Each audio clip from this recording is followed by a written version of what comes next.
दिल्ली में सरकारी और निजी जमीनों पर बनी 675 अवैध झुग्गी बस्तियों का मामला चर्चा में है। Delhi urban shelter improvement board की हालिया रिपोर्ट ने इसका खुलासा किया है। इन बस्तियों में लाखों लोग रहते हैं और अब कोर्ट के आदेशों के बाद इन पर बुलडोजर चलने का खतरा मंडरा रहा है। कुछ बस्तियों को पहले ही हटाया जा चुका है, जबकि कुछ पर कार्रवाई चल रही है। आइए इस मुद्दे से जुड़ी छोटी से छोटी जानकारी आपको देते हैं। नमस्कार, मेरा नाम है शालिनी और आप देख रहे हैं द न्यूज़ 15।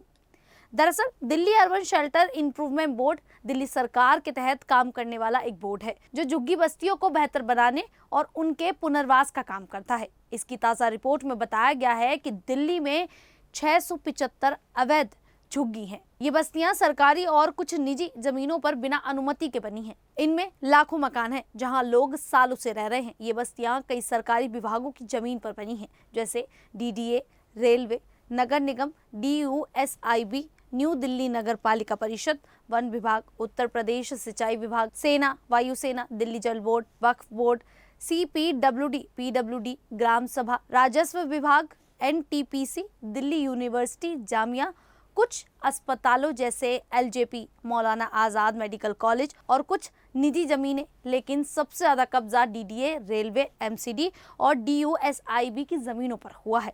इस रिपोर्ट में दिल्ली के अलग अलग विधानसभा क्षेत्रों में बस्तियों की संख्या और मकानों की जानकारी दी गई है, जहां सबसे ज्यादा झुग्गियां बनी हुई हैं।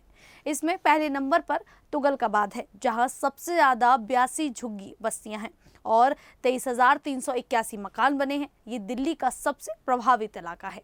मोती नगर, जहां 34 बस्तियां और 25,021 मकान हैं। वजीरपुर, यहाँ 26 बस्तियां और 13,736 मकान हैं। और प्रेमवाड़ी ब्रिज रेलवे लाइन सुखदेव विहार में 3,799 मकान हैं। RK पुरम, जहां 24 बस्तियां और 10,894 मकान हैं। सरदार पटेल एकता कैंप में MCD की जमीन पर 1,856 अवैध मकान बने हुए हैं। मॉडल टाउन में 23 बस्तियां और 11,966 अवैध मकान हैं। जंगपुरा में 20 बस्तियां और 9,308 मकान हैं। ITO के तिलक ब्रिज पर रेलवे की जमीन पर अन्ना नगर, संजय कॉलोनी और विकास कुटीर में 3,000 मकान बने हैं। हरिनगर में 19 बस्तियां और 5,681 मकान हैं। मायापुरी रेलवे लाइन पर 2,592 मकान बने हैं। नई दिल्ली में 20 छोटी बस्तियां और 2,894 मकान हैं। 3 बस्तियां सेना की जमीन पर हैं और 1 वायुसेना की जमीन पर है। देवली में जनता जीवन तिगड़ी पाठ 1 में 5,419 मकान हैं। बवाना में शाहबाद दौलतपुर में 5,984 मकान हैं। कालकाजी में 17 बस्तियां और 10,587 मकान बने हुए हैं। गोविंदपुरी के नवजीवन कैंप, नेहरू कैंप में 4,778 मकान बने हैं। बाबरपुर में वेलकम के जनता मजदूर कैंप पार्ट 1 और 2 में 8,943 मकान हैं। और आखिर में सबसे बड़ी बस्ती जकीरा की JJ कैंप राखी मार्केट है, जहां रेलवे की जमीन पर 12,716 मकान बने हुए हैं। कोर्ट ने हाल ही में इन अवैध बस्तियों को हटाने के लिए सख्त आदेश दिए हैं। कुछ बस्तियों पर कार्रवाई हो चुकी है, जैसे अशोक विहार के जेलरवाला बाग में DDA की जमीन पर बने 1,775 मकान हटाए गए। बाकी अन्य बस्तियों पर तोड़फोड़ की तैयारी चल रही है।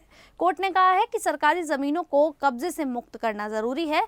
इससे इन बस्तियों में रहने वाले लाखों लोगों पर बेघर होने का खतरा है। कुछ लोग कोर्ट में याचिका दायर कर राहत मांग रहे हैं, लेकिन अभी तक ज्यादातर को राहत नहीं मिली है। अब बात कर लेते हैं कि दिल्ली में कहां से आए लोग और क्यों बनी ये बस्तियां। दरअसल दिल्ली में रोजगार की तलाश में देश से अलग अलग हिस्सों से लोग आते हैं। गरीब और मजदूर वर्ग के लोग महंगे मकानों का किराया नहीं दे सकते, इसीलिए वे खाली पड़ी सरकारी जमीनों पर झुग्गियां बनाकर रहने लगते हैं। कई बस्तियां दशकों पुरानी हैं। लोग वहां बिजली, पानी और स्कूल जैसी सुविधाएं भी ले रहे हैं, लेकिन कानूनी तौर पर उनकी बस्तियां अवैध है। कुछ लोग टैक्स और बिल भी भरते हैं, लेकिन जमीन का मालिकाना हक उनके पास नहीं है। इन बस्तियों में लाखों परिवार रहते हैं। अगर बुलडोजर चला तो उनके पास रहने की जगह नहीं बचेगी। ज्यादातर लोग छोटे मोटे काम जैसे मजदूरी, रिक्शा चलाना, घरेलू काम करते हैं। बस्तियां हटने से उनकी आजीविका प्रभावित होगी। कई बस्तियों में बच्चे स्कूल जाते हैं। बस्तियां हटने से उनकी पढ़ाई रुक सकती है। बस्तियां हटने से लोगों में गुस्सा और विरोध बढ़ रहा है, लेकिन सरकार और DUSIB का कहना है कि वह कुछ बस्तियों के लोगों को दूसरी जगह बसाने की योजना बना रहे हैं, लेकिन यह प्रक्रिया थोड़ी सी धीमी है। पीएम आवास योजना के तहत कुछ लोगों को मकान देने की बात हो रही है और मकान दिए भी जा रहे हैं, लेकिन अभी तक ज्यादा प्रगति नहीं हुई।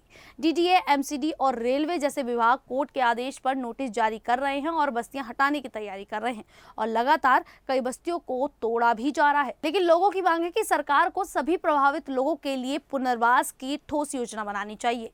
पुरानी बस्तियों को नियमित करने की नीति बनाई जा सकती है, जैसे कि पीएम उदय योजना में होता है। सरकारी जमीनों पर कब्जे रोकने के लिए सख्त निगरानी जरूरी है।